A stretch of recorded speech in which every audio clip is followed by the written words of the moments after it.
atWork Australia would like to acknowledge the traditional custodians of the lands and pay our respect to elders past and present. This podcast is being recorded in the southwest and Western Australia, which is land of the Noongar people. We'd also like to pay our respects and acknowledge the traditional custodians of the lands from wherever you may be listening from.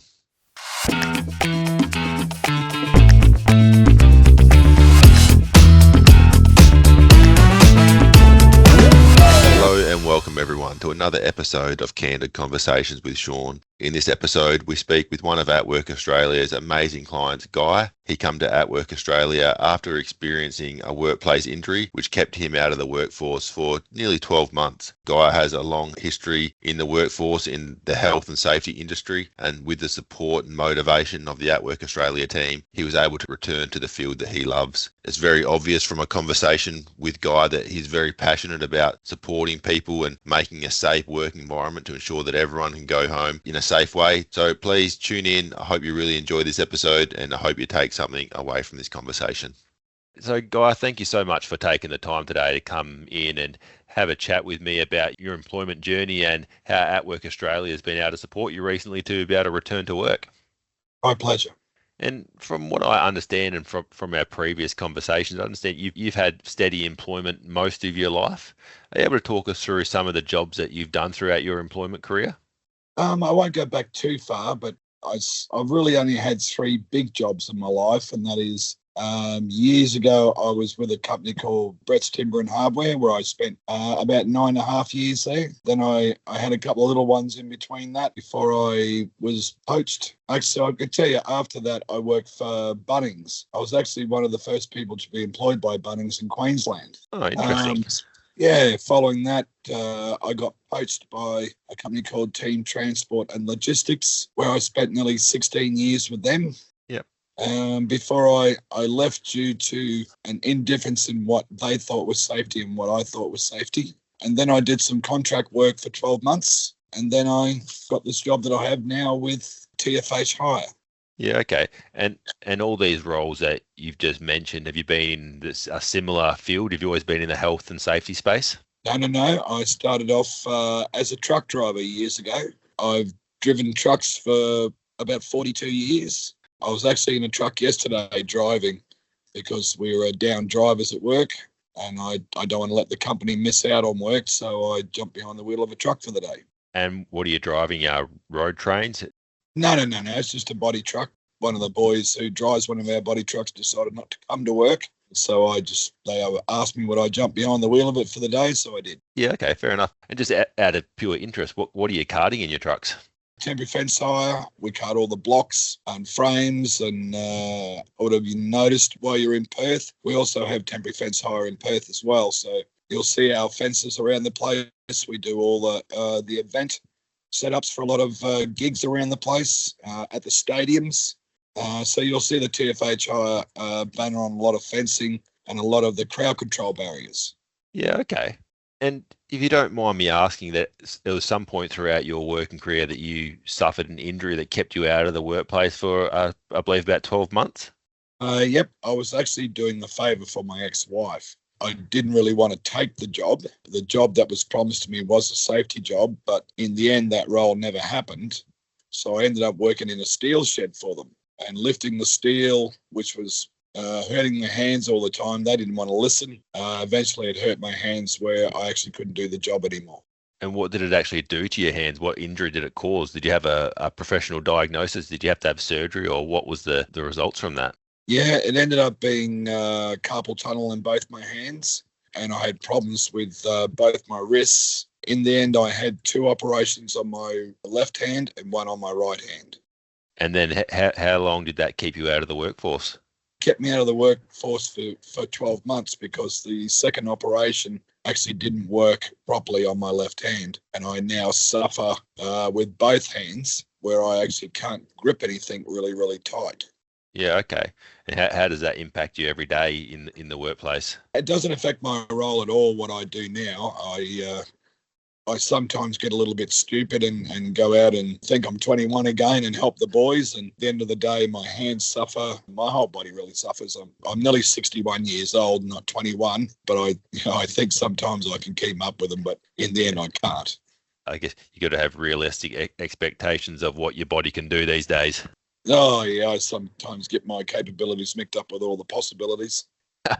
I'm sure we all do at times. It can be frustrating at times to see the things that you used to be able to do and have to accept that, those days are behind you. You have to accept that that's a younger man's game now, and you have to step aside for the others to have a crack. Yeah, but it's not a bad thing for them to see me do these things, because I spend a lot of my time sometimes punishing them for their misgivings in what they're doing. So it's good for them to see that I can still go out and do some of the things that they do to make sure that they're doing it correctly by me doing them correctly.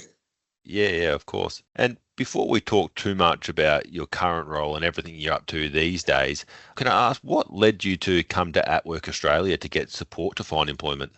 Well, to be honest with you, I was with two other companies before I came to atWork, and they actually were very disappointing because they didn't actually do what they said they were going to do for me. I found them that they were terrible, and I just happened to be, believe it or not, wandering past the atWork and decided I'd go and have a peekaboo and have a chat with them. Yeah, okay. And tell us about your first initial experience, and then how did the team help you to be able to progress and get back to start working? Well, I actually started at work at Ipswich. Yeah, okay. The staff up there were just amazing. They were really, really nice. I had a couple of girls there that helped me out, but really didn't do much for me because they were where they were. So I moved down to Redbank, and I had nothing but the best of everything there. The girls were so helpful, even though I was in a pretty sort of dark place within my mind and really didn't know what I wanted to do, whether I wanted to change and go into another field or stay in the field that I had my qualifications with. So the girls there really helped me as in my mind, and they sort of guided me around, and they were actually very supportive of whatever I wanted to do. But in the end, I had to go back to exactly what I knew. Yeah, sometimes it can be scary to try and make a big change and shift industry, especially when you've already got all the skills and qualifications and the knowledge in the field that you've been working in. Yeah, well, I actually have a lot of different qualifications, not just my safety qualifications. So it certainly helped me get the job I've got now, having the multiple qualifications that I have. And what other fields do you hold qualifications in? What other options did you have or consider pursuing? Well, I'm a qualified trainer and assessor. I have a forklift ticket. I have a multi-combination license. I have a dogman's ticket. I have AQUA certification. I have a certificate too in agricultural land management. I have my first aid qualification, obviously. I'm a trainer in Moffats and Manitous, which are the piggyback forklifts that you see on the back of trucks. Yeah, okay. Yep. So They require different licenses. They do. Some of them require a forklift license. Some of them require telehandler licenses. I actually did my training qualification with the people from HIAB Australia. Yep. I have multiple qualifications. And what would you say, I know you just briefly mentioned it might have been the dark place that you were in, but what was the biggest challenge for you to return to work? Was it your own personal mindset, or was it the limitations that you had from your injuries with your hands? No, it was really, well, part of it was my hands, whether I was going to be able to fulfill like a dual qualification or whether I was going to have to settle for just a single qualification. So in my mind, I had to really get my mind back on focus. And there's one person there at Redbank, and that's Lainey. Lainey was just a godsend to me. She was just so supportive in everything I did. She was so helpful. She helped me where I didn't have money to pay for my licenses to be renewed. She helped me do that. My resume, she helped me with my resume. She just helped me like no end. And she kept just, giving me the confidence that I can do this. They were there to support me, and I ended up finding this job on Seek in the end. But I still needed the support of atWork to be able to make sure that they instilled my confidence that I could do this job again. And yeah, they were a huge help. Yeah, I think, actually finding the job is only one part of being able to get the job and be successful in that job. If you're not in a right place physically and mentally, then it doesn't matter what qualifications you have, you're not going to be able to be successful in that career, are you? No, absolutely not. And I was very lucky that I had the support of my mum and my sister, one of my sisters. My sister gave me the kick in the bum that I really needed to get myself back up. And as I say, she didn't judge me. Lainey never judged me. So I was able to swing my mind around and get it back focused. Yeah. Did you ever, speaking from my own personal experience, I think I mentioned to you before, I live with a vision impairment, and I acquired my vision impairment just at the end as I was finishing my apprenticeship as a Boilermaker welder. And, I was quite frustrated for a number of years, and probably still frustrated to this day, that when I'm trying to do things and I can't quite do them how I used to do them, or I know I can do something, but because of my impairment, I can't do it. Can be very frustrating. Do you ever have any experiences like that? Oh, absolutely. Even now, I can't go and help people do physical work anymore at all, because I have a part of my injury is that I have nerve damage through my neck all the way down the right-hand side of my body, which travels down my right arm. So it actually prevents me from doing a lot of the things I used to do. I can't do them for long periods, which means I could never be employed to do a physical job ever for the rest of my days. Yeah, sometimes it can be tough to come to terms with these things, can't it? But I guess at the end of the day, once you've accepted what your new capabilities are, you're then in a better position to move forward and start focusing on, all right, I can't do that, but what can I do now? Well, that's exactly right. So you've got to reset your mind to think, well, what am I good at? And I'm very good at what I do now. I was very good at it at the last company or the other companies I was at.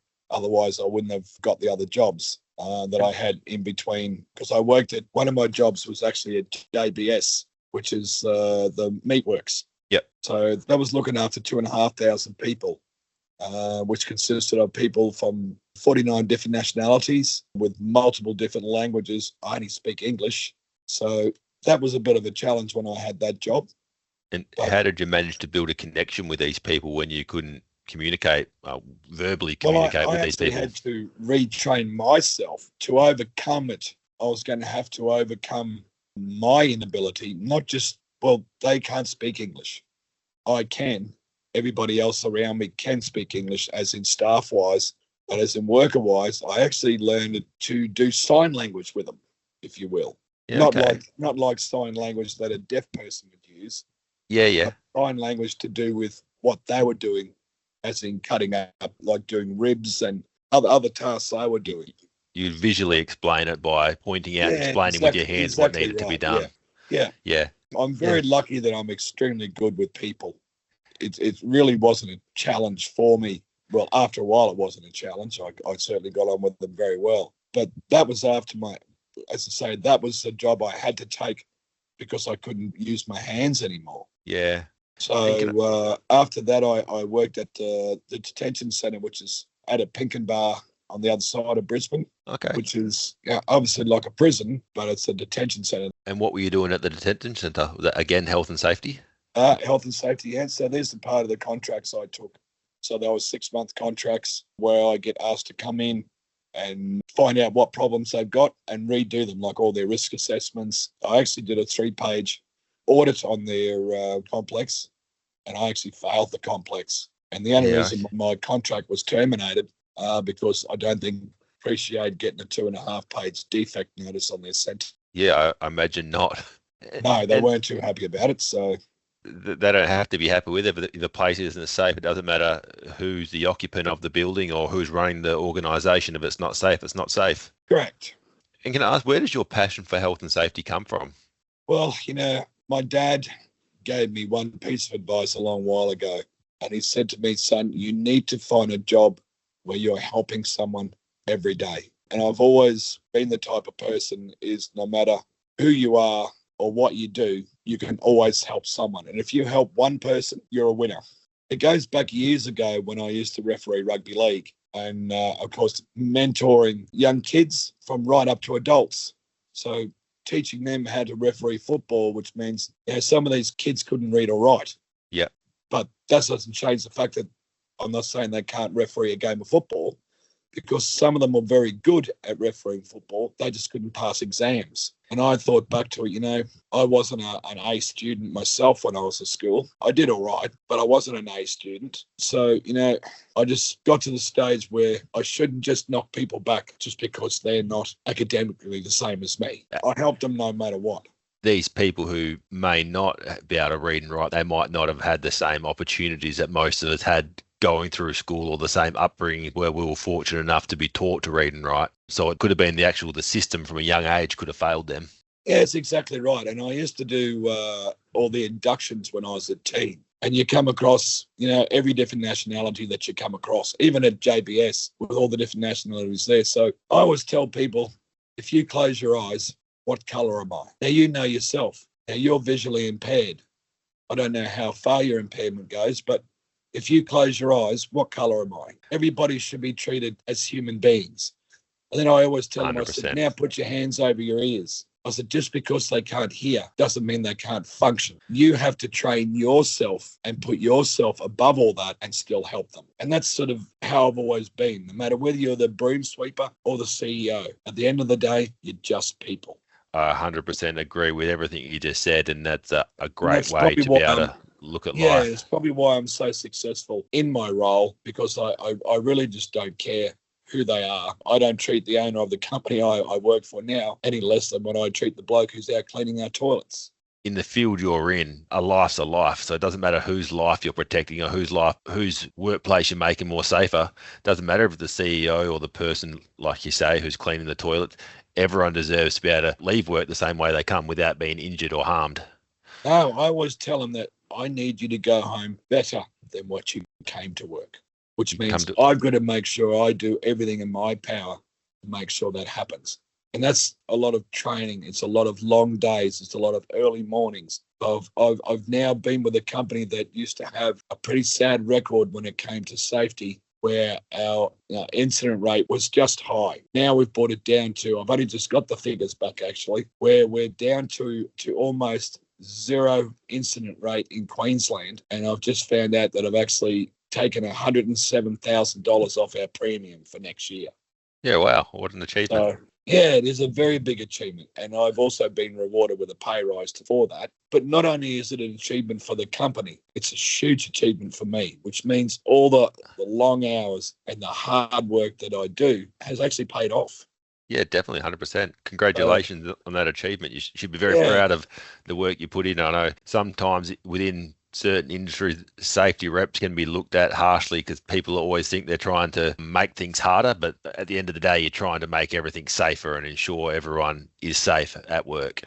But I'll tell you another achievement. When I was at Team Transport, we actually won the National Transport Safety Award for training and safety. That's a pretty big award. That award is only ever been given to 7 privately owned companies ever. Yeah, okay.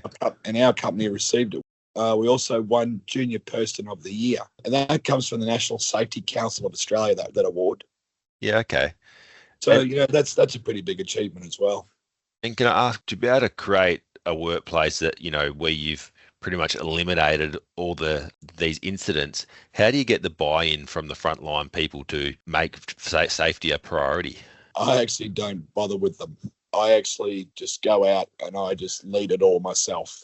I know what I've got to do. I know what I want to achieve out of that. So I just go about it until I do achieve it. And whether that's through toolbox talks all the time with them, I spend so much time early in the morning with them to make sure that their load restraint good, that their coupling's very good, that they're doing their pre-starts properly. I'm also qualified to do drug and alcohol testing. So I do all the random testing at work as well. So I can actually fire people in my job as well, which I have done since I've been there. If people do the wrong thing, where they breach our code of conduct or any of our policies that bad, or the Workplace Health and Safety Act, they don't work there anymore because their unsafe work practices are making it unsafe for everybody else. So they actually don't deserve to work there anymore. That's fair enough. If they're going to endanger someone else, then they become the risk, don't they? Well, it's exactly right. And I always tell them, I said, you got to think every time you're out on the road in one of these vehicles, you got to think that everybody who's driving around you is your family, right? If you want to hurt your family and kill your family, don't restrain your loads properly. Drive like an idiot. If you want them all to live and be just as good when they went out and got home, you need to make sure that you're doing everything correctly within the rules. Yeah. I don't make the rules or the laws. I'm there to enforce them to make sure that they're obeyed. Yeah. And I have such a good rapport with all the workers that when I first started there, I used to get a bucket load of pushback. Yeah, because the people in my position before me, they never saw them. And that's why they didn't have any faith in the safety role. But I've now turned that around where everybody now is on my side, including all the logistics managers who never used to be on the side of safety. Yeah, so I'm pretty happy in what I do. Yeah, fantastic. And if you don't mind, if I go back a little bit now to before when you actually first secured this role, did you share information about your injury with your employer? Not at the start because it was irrelevant. My injury was never going to affect what I had to do for them. Yeah. And now I also believe you work with the atWork Australia team trying to look for new team members? I do. We have a lot of labouring jobs at work. So if they come across people who fit our needs, I'm happy for them to put them forward. And when these individuals come forward, do you encourage them to share information about their barriers? Oh, absolutely. They actually have to fill out employment forms with us. And they actually have to tell us whether they have injuries of any kind, any pre-existing, anything like that. And then we base on what they tell us in their application form to whether they get hired or not. It doesn't go on their resumes. It goes on what they say in their application. And that's how we employ our people. Because we can't employ people who, in the roles that they're, like the labouring roles, we can't have people who, down at one depot, which is our construction depot, we couldn't have anybody who's got any injuries of any kind because it is a physical job. But in our manufacturing, it's a different story. You don't necessarily have to be physically fit to do the jobs we have there, because I'll tell you, a lot of them are not. You just have to be able to follow direction. And yeah, they're pretty successful. A lot of the employees stay there long term. We've just handed out 10-year badges to some people, 5-year badges for another one, some other long service for people. So we've had people that have been there 20 years. Yeah. So the company doesn't go too bad at all when it comes to retaining their staff. Yep. But what it lacked in the past was anybody who had any go forward to train people. Because if we can't train them properly, we're going to get injuries. That's where it all starts, doesn't it? If someone's trained incorrectly, then they're going to continue to perform their role incorrectly, and that's how incidents occur. Correct. So my job is to make sure that is done correctly by talking to the managers, by talking to supervisors, to make sure that they're following all the correct procedures to that job, or wearing all the correct PPE all the time, not doing like take fives before they do a job. I always tell people there's 2 things you need to know every time you do something, even in life. You need to make sure that the reason that you're doing the job is correct and the method that you're going to do the job is correct. If any time you find that there's an unsafe practice in anything that you've just come up with, we need to go back and reevaluate. And that seems to be working well. As I say, we don't get any injuries at all. Actually, I couldn't tell you the last time we actually had an injury that took someone out in Queensland.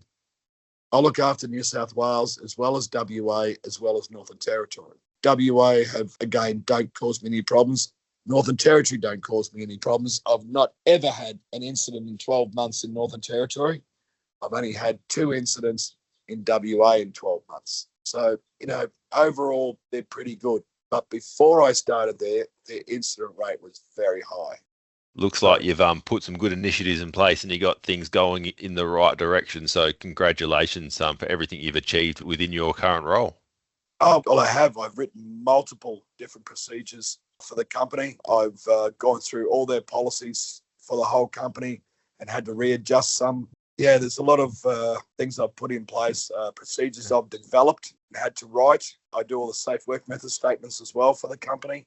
So now we have all our policies, all our procedures that meet the legislative requirements to 2024. And then do you have to submit these procedures to Safe Work, who then give them the tick of approval?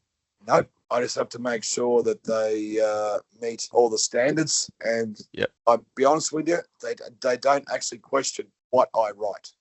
Yeah. Okay. Because you got to remember, everything I write has got to save someone's life.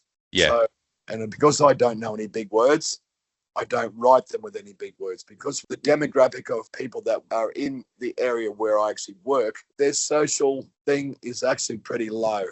They come from very, very high crime area where I work, very high, nasty, everything. There's probably, you could almost say there's one cop for every person in Logan City. You'll probably hear it on the news over there if you listen to whatever news, that we do have a lot of problems in Logan City because there's a lot of unemployment. There's a lot of housing commission. It's a very, very old area that was originally run by gangs. So, it's demographic of people who come to work for us. Some of them have been to prison. Some of them have, they don't read or write. But I would say to people, I'm not interested in what you have done. What I'm interested in is what you are going to do for me now, going forward. People deserve a second chance.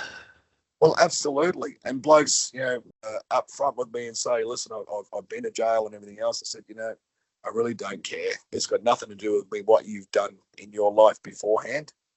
And I said, you're a good bloke. You treat me with respect. I treat you with respect. You don't push back on me. Don't do anything wrong. So I'm not interested in what people have done before. I've hired a bloke that was only out of jail 4 days. Yeah, I guess a good way to ensure they don't go back to prison or a stepping stone into turning their life around is steady employment. Well, that's right. And as I say, all you've got to do is come to work every day, work 8 hours for the day, and go home. That's all I ask for you every day. You turn up here every day. You get paid every day. I'm sure your life will go in exactly the direction where you need it to go. Yeah. You need to associate yourself with the people who got you wherever you got before, and find some people who are actually a positive influence in your life instead of a bad influence. And, definitely. they've been there, quite a while now, and I have no problems with any of them.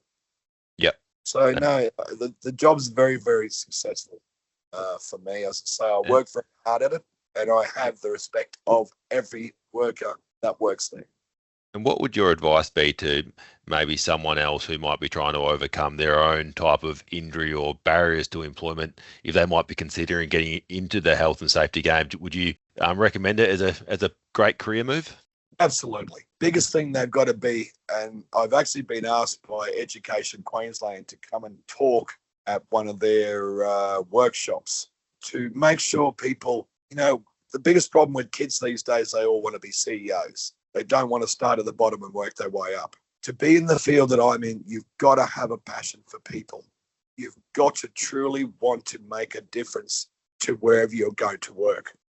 Places that reckon they've got the highest of standards and things, you've got to go in and you've got to meet those standards and improve on those standards.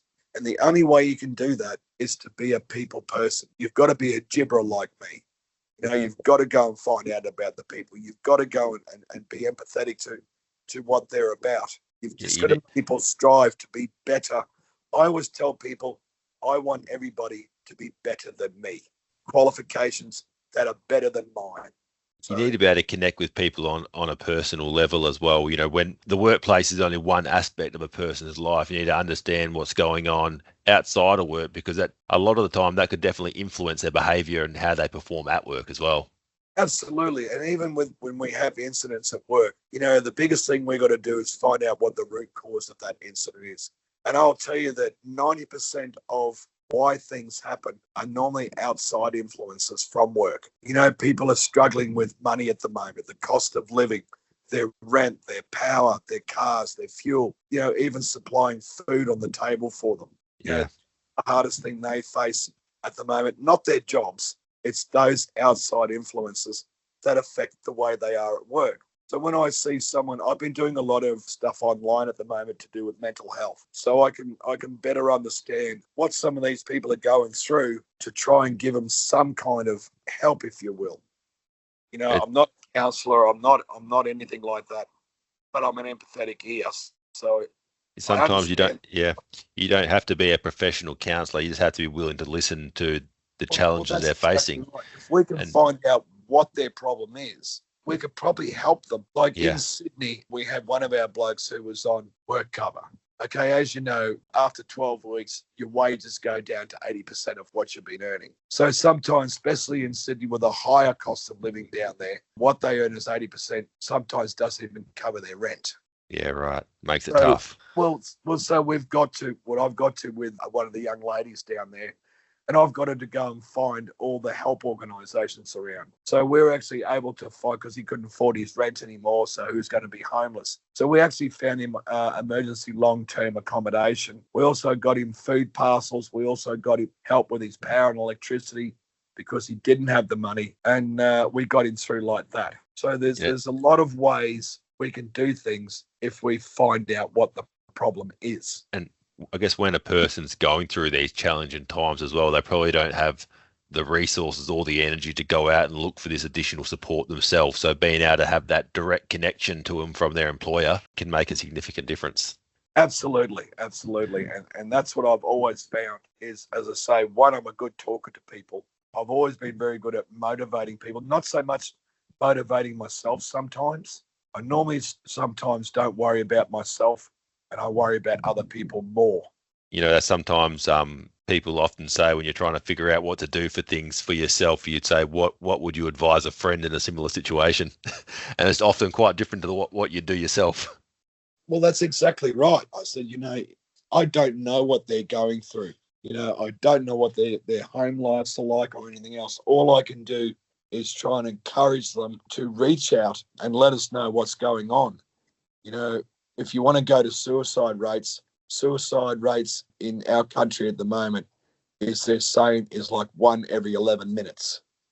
Wow. That's horrifying. Even in my job, the burnout in my job is one person in safety commits suicide within every 10 years. Yeah, okay. So it's a horrible thing because there is such a thing as burnout. And you've got to be really mindful because people get so enthralled into the job that they forget that they've got to make sure they look after themselves as well as the people that they're looking after. Because if You, you can't look after number one, you can't look after anybody else. That's 100% correct there. And if you don't mind, I just want to move on to my final question for you. Yeah. Here at atWork Australia, we continuously try to promote the benefits of creating an inclusive workforce. What do you think is the benefits of having an inclusive workforce? Well, I mean, by like how we've been talking by, giving people the support that they need and tailoring the support that everyone gets to allow them to be able to come to work and be who they are, to be able to, I guess, create an environment for them to be able to thrive in by not judging people on their past, like you mentioned. So everyone gets the same opportunities, regardless whether you have a disability, criminal record. It's creating a work environment that is really inclusive of everyone's backgrounds, abilities, skill sets, and I guess their backgrounds. Well, I can tell you what I find wrong with the other two companies, not yours, I'll be honest with, is that they're employing people that sometimes they're just taking the job so they got a job. I think the people you've got at work at the moment are very good at doing exactly what you just said, making sure we do have an inclusive workforce, that we don't just throw them away because they do have a disability. But what we've got to do within places like atWork is empowering them to make sure they can overcome their disability to do something by mentoring them and by giving them the tools that they need to go ahead to. We've got to make sure we have an inclusive workforce. We can find jobs for these people. And And we've got to sometimes make sure we've got the infrastructure around us with companies like atWork where we can help those people. And sometimes they need someone to advocate on their behalf. They might be able to do these amazing things, but it's getting a potential employer to recognise how capable they are and that they can do a job just as good as anyone else if they're given the opportunity. Absolutely. Like me, I've got this debilitating thing, which is actually getting worse as I get older. Like I only had the pain in my right pinky finger. Now it's in all four of my fingers in my right hand. Yep. So I don't have the grip anymore. But I don't let that be a disability to what I do. All right. I've learned to overcome it and just go about my normal job but I've just had to change a few things to make sure that it doesn't become a problem. Yeah, exactly. You can't hide behind the barrier. You've got to figure out a way around it, because at the No, end of the that's day, right. life goes on. You got to look at what you can do, focus on Yeah, that, and then exactly right. everything gets better from there. Yeah, and we have so many things in the workplace now that we can help with people with disabilities. We can make the desks higher. The desks now that have cutouts for wheelchairs, so they can get in close to the desk, so they're not far away from what they're doing. And it's not even there's other barriers as well that aren't even as significant as being in a wheelchair or having an amputation. That the advances in technology have allowed people with barriers to be able to access employment these days. It has opened up a lot more opportunities. And as Correct. technology keeps evolving, it's only going to get better for people with disabilities. I'd love to be able to help atWork more. If they need motivational speakers or That's fantastic to hear. But I think, what we're doing today and speaking about the topic today, we can share this across our socials and promote what you're doing and how you've been able to overcome your challenges and be able to motivate others. That will go a good way to highlighting yeah, and, what and, we're and there's doing. so And many people out there who actually go out of their way, like myself, where I'll actually supply my experiences and what I can do to help people, for people like your company, because I now have to give back to what you helped me do. yeah, the circle So repeats, doesn't it? well, it does. And I've always said to Lainey, if there's anything I can do for her, if she wants me to come to a workshop or if she wants me to do anything, she's only got to reach out to me and I'll come and help. I know they have disability employment days. I'd love to get involved and go to those things where if atWork are involved in anything like that and help them.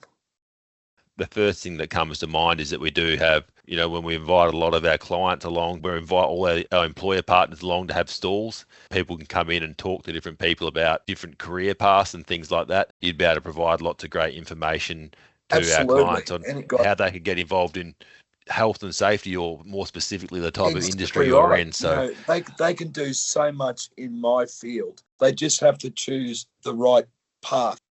yeah, there's lots of different variations of jobs you could do as well. If, Absolutely. if you get the There's right employer in place, they could craft a role to suit a person's specific needs.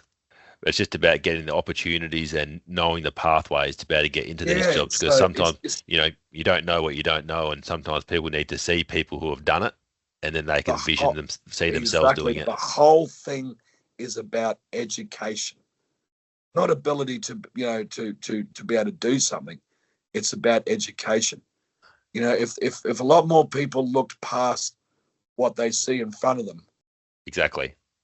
So, I just think we need to be more adaptable to people these days. And of course, the anti-discrimination laws tells that we can't discriminate against these people anyway. And companies know this. And the Fair Work Commission is there for exactly that. So we don't discriminate against people who are less fortunate than maybe I am. Like you said, whatever your situation may be, there's always someone else who's worse off than you are. So if you can understand that and know that it could be worse, it's a great starting point to try and, I guess, Yeah, and build there's your own lots of people motivation. the same as me that have the same sort of problem that I do with nerve damage throughout their body. And I know a lot of people who have overcome it we talk to each other, we talk to other people. I have so many people at work that motivate me. 80% of who I deal with each day are actually women, believe it or not. There's more women. There's only myself and my boss on my floor. Below me downstairs, there's actually only 3 blokes on the lower floor. All the Yep. rest are actually women. And we're talking about women who some of them are in their 70s, Wow, still working. still working because they have to, because, they don't have money in super and things like that. So we don't just discard them because they're not as quick, or they're not as, they don't have the mobility as what they did when they were 30 years younger. Yeah, of course. But I've made sure that we have wide accesses for them, that we Yep. have no slips, trips, or falls, that we've put in signage, that we've given them training, and I do toolboxes with them all the time about getting up and down stairs because of their age. We just have to make sure that we can overcome what they're going through to make sure we can keep them in the workforce. sometimes you've got to be realistic with the situation as well. You do need to be more aware of some things as you get older. That's just a fact of life, and you got to put precautions in place to ensure that they're still safe as well. Well, it's coming to the stage where they think old people are a disability to companies. Yeah, People don't realise without those old people, the companies wouldn't be where they are today anyway. exactly. That's And the it's people experience and the knowledge. well, it is. It's people like me with the knowledge and experience I have. You can't, and like I don't want to put myself on a pedestal, but people just can't gain the knowledge I have because they weren't there 30 years ago and 40 years ago when we had these problems. So now we know what the problems are, and it's because of people getting injured who are now disabled and things that we're actually able to do what we do and have the workplace health and safety acts that we have to make sure these things don't happen again. You can't go out and learn experience. It's only that comes with time. So No, that's right. So, we got people at work at the moment who struggle to walk around. All right. So what have we done to overcome that with them? As I said, I've made wider walkways. We've taken matting away. So we're not going to have any slips, trips or falls with these people because of their age. Some of them are getting around where they're getting on, they're not young people. So we've got to make sure in our workplace, even in my workplace, that we're all our paths and everything else for them. We've got ramps going to our toilets so they don't have to go upstairs. We have so many things that we've made sure that are in place, like extra handrails for them. They need them to be able to get around. I've put in physical barriers so that when they're walking along our pathways, sometimes they need a bit of a rest halfway, if you like. Yeah. So we've put in some seating, where if they do find that the heat's knocking them around or things, we make sure we've got something in place for them. Even our seating for when they go to lunch, we make sure we've got areas where they can go, like our lunchroom. We have ramps going to every one of our lunchrooms. Yep. So, we've had to take the stairs away to make sure we can cater for everybody who works there, not just the people who can get around. And that comes back to my point, how in doing all these things you've implemented, you have made a very inclusive workplace of everyone who comes to work there. And that's exactly right. We have to make it inclusive. It can't be just about everybody who's able-bodied. No, It's definitely about not. everybody who works there, regardless of age, colour, creed. We have Muslims at work, so we have prayer rooms. At the end of the day, remember what I said right from the word go? They're just people. Yeah. And if I can't see them, how do I know what they are? Exactly. Treat people the way they treat you, and everyone will be much better off in this world. That's right. Thanks everyone for tuning in for another episode of Candid Conversations with Shaun. I really hope you enjoyed my conversation with Guy. You were able to learn something, take something away. You were motivated to be able to return to work and hopefully have as much passion about your job as what Guy has. To find out more information about anything we've discussed today, please refer to the links in the show notes. And thanks again for joining, and take care, and hope to see you in the future episodes.